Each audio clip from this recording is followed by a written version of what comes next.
17 priority bills ang ipinanawagan ni Pangulong Bongbong Marcos sa mga mambabatas na maipasa na bago matapos ang taong ito. Kabilang dyan ang Anti-Agricultural Economic Sabotage Act, Value-Added Tax on Digital Services, Philippine Maritime Zones Act, Anti-Financial Accounts Scamming Act at iba pa.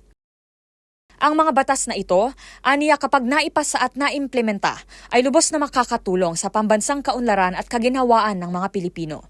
Dagdag pa niya, malapit na nakikipagtulungan at nakikipag-ugnayan ang palasyo sa mga mambabatas para makamit ito.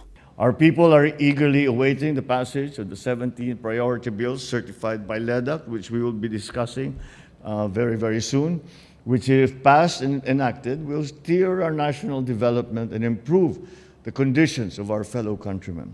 Sa kanyang talumpati sa ceremonial signing ng kakapasang Negros Island Region Act at Real Property Valuation and Assessment Reform Act kahapon sa Malacanang, hinikayat din ng Pangulo ang mga miyembro ng Kongreso na ipriorisa ang pagpasa ng mga panukalang batas na inklusibo at tumutugon at nakasentro sa mga taong nasasakupan nito. To our fellow workers in both the houses of Congress, I implore before the year end that laws which are more inclusive, responsive, and people-centered to be passed.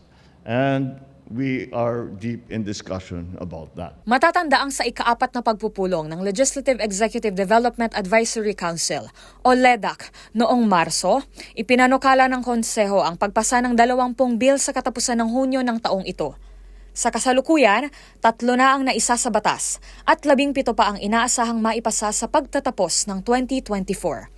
Para sa MBC TV Network News, ito si Rose Babiera. Sama-sama tayo, Pilipino.